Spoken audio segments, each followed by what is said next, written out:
Hey guys, it's now September 2nd, 2025. Now, why does September 2nd sound so familiar to those stalkers and hackers out there? Well, it was 20 years ago today that I made the move to Los Angeles. 20 years ago today, it was very early in the morning, and it was September 2nd, 2005. And I had just gotten into UCLA for the professional screenwriting program in June, which my hackers and stalkers were bashing on Sons of Sam Horn. And anything I'd post online about my achievements or my happiness or anything that I did that was a milestone for me, like graduating college, which nobody thinks I even did because I wasn't good enough, my grades, they all bashed. And I did it though. I made the move out to LA, and I failed. I was out there 13 years, and unlike Chuck Dukas and Kim Meredith, who can post anything they want online with their fraud ways, I failed. But I could say in 13 years after I made the move, I got to work on so many different TV shows. I went out and I was close with a celebrity's niece, Annette Funicello's niece, my first kiss and more. I had sex with a cougar who I met at Grey's Anatomy, who had lines in different TV shows unlike myself, and was in the daytime soap operas unlike myself, and was also in the daytime soaps like Chuck Dukas, because they schmoozed their way in. And I got to work on some of my favorite shows, like The Price is Right, Bob Barker's last episode, and I got to work at Fuller House, the reboot, the pilot episode, plus so many other episodes of the series. I got to work on so many episodes of Grey's Anatomy. I got to be featured on Glee, even though it was stalker-based, But I was up for it. I did it. Hey, I do it for free. The words Chuck Dukas told me years ago. I do it for free, which I don't think is the truth, though. Nobody works for free. So, September 2nd, 2005, I remember what was keeping me okay instead of being homesick was I had all my family movies from VHS put on DVD. I had a DVD recorder from Walmart I bought in 2003, and I'm glad I bought it. For 2 years, I was putting all my family movies on DVD, and then I started putting, my parents' 25th anniversary, my 21st birthday, my mom's 50th birthday, special events from the family that we had on other VHS tapes, and I was doing that right into the early mornings, right into the early morning of September 2nd, 2005. And then I went on the plane. That was my first time going on the plane, and I think they screwed up. I had a rush to get to the right terminal. I had a rush. Nobody drove me. I had a rush because they put the wrong terminal or something. So I had to rush several terminals down or something. But I made it, and I made my way to LA. And when I got there, I took the shuttle to Veteran Avenue, and I was outside, and I got my flip phone out, my old singular flip phone, I think it was. And I opened it, and I said, "Hey, Evan, I'm here." My roommate, his father owned the building, because I got it off a UCLA housing list. "Oh, Mark, I'll be right down." And I went upstairs, and most of my stuff was already there. All my stuff was there.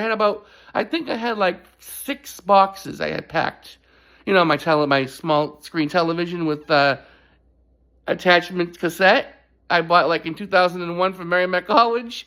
I had DVDs, I had clothing, I had my printer, I had my laptops, and yeah. And then I had all my laptops there because my mom had just bought her own laptop that week while I had my other laptops going out there. And then Evan, he drove me to the Santa Monica Pier. We drove over there, we walked around the 3rd Street Promenade, the pier, I think it was all around there. And then we went back to the apartment, the condo, and I met my other roommate, Steven, and his girlfriend, now his wife. Oh boy. What the heck was her name? Oh boy, do I forget. Steven and... Oh my goodness. She was nice. She was blonde. Why can't I remember her name? The hackers would remember it because they broke into my live journal became private, but they broke in. And they would post saying, we got to contact his roommates, get him kicked out. Was it Andrea? Oh boy. I don't remember her name now. Why don't I remember her name? My memory's so great. Denise, that's right. Denise! Stephen and Denise. And they slept together in the same bed. In my room. In my room with my roommate. Which I allowed. I'm like, yeah, fine, whatever. I treated it like I was in college in the dorm. So then, that was my first day there. Denise was really nice to me. Stephen was nice. Evan was nice. That night, we went to Islands. I remember my first night in L.A. We went to the restaurant Islands. It was probably somewhere in the Westwood area, I think. And that was my first day living in L.A. I remember when I got there, I forget who called me first. I know Teresa, Stephanie, and my ex-friend Jessica called me that same day when I arrived. Like, throughout that day, like in the afternoon, like 3 p.m., that I arrived around like 12 p.m. in the afternoon, LA time. So it was like 3 p.m. over here when I arrived. And then when I got to the apartment, around 3 p.m., like throughout the day, then they called, like it was like later in the day on the East Coast. Like it was like around 5, 6 p.m. they called. My mom called, Teresa called, Stephanie called, Jessica called.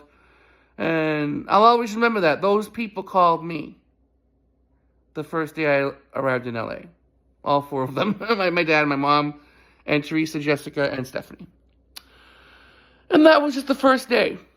Because right after that, I went out, I started exploring the city. I was walking around. I got to know Veteran Avenue, Santa Monica Boulevard, Westwood Boulevard, Wilshire Boulevard. I just kept walking around, getting to know that area right there in that, UCLA district. And, I was going to, my car came in and I was driving to, around. I drove to like LA. I drove to Los Angeles.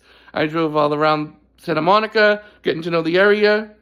And then after about a week, I had a boil. I used to have these inflamments because when I lost all the weight, I believe I put too much essential oil in the tub in 2004 in the summer.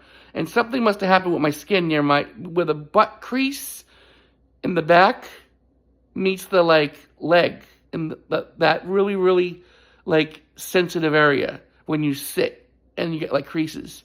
And I had boils on both sides. And I had boils when I was on the plane. And then Stephen and Evan and Denise, they invited me to play basketball at some court. I said, I can't. There's something wrong with me. Well, what? I'm like, I can't even sit. I can't even move.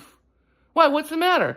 I'm like, I have infections that haven't gone away in a year. And they still haven't gone away. So after a week, that was one thing. And then, I think I mentioned the story before. My hackers know it. My stalkers know it. Maybe they even contacted them to provoke them. They had a couple of friends over. Haley was some guy named Haley, and another girl. Some girl I really liked, but she had a boyfriend, I think. And we were playing cards, and then I had my karaoke machine there, and Denise goes, Mark, sing to me. So I did. Stephen was cracking up. Evan was cracking up. We were all laughing. And then the next day I think I opened a bank account finally. I never had a bank account before, bank account of my own. And I got my first ATM card, which I never knew anything about. I'm like, is this a credit card? No, it's an ATM. You just use it into the cash. I'm like, okay. I never used cash really again after that. So I was walking home, and then when I got home, they were like, oh, Mark, we're going to have to ask you to find a new place. You're too old for us. You won't go playing basketball with us. You're always home. I'm like, home? I'm walking around trying to find out the city, getting to know the city. And I couldn't go to play basketball because, my freaking thing I have on my butt. I wasn't feeling good. So then they're like, oh, well, you came on to Denise. I'm like, you got to be kidding me. She wanted me to sing to her. So between that and my hackers, I think, who got to them, because when they broke into my journal, they contacted people. They contacted them, I believe. They contacted Chuck Dukas years later. They contacted Tammy Funicello. When I didn't even mention her name, I'm sure they contacted Kim. She told me they didn't, but I'm sure they did.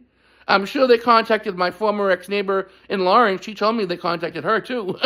Because I used to write in my live journal first and last names, people who hurt me, and I'd write about what they did. And my hackers liked it. They liked people who hurt me. They wanted people to hurt me. I never did anything to anybody. I was a nice guy. And, and I failed. I failed in LA. And I'm back home living with my parents like they all predicted. But I have a lot of money. I'm having 3 properties someday if I live. And I'm rightfully inheriting them. Like Chuck Dukas will inherit from his parents, who supported him all those years when he moved to LA and when he was failing. When he was making little money because being an extra, a page, a PA, and a warm-up because they don't make much money. So, yeah.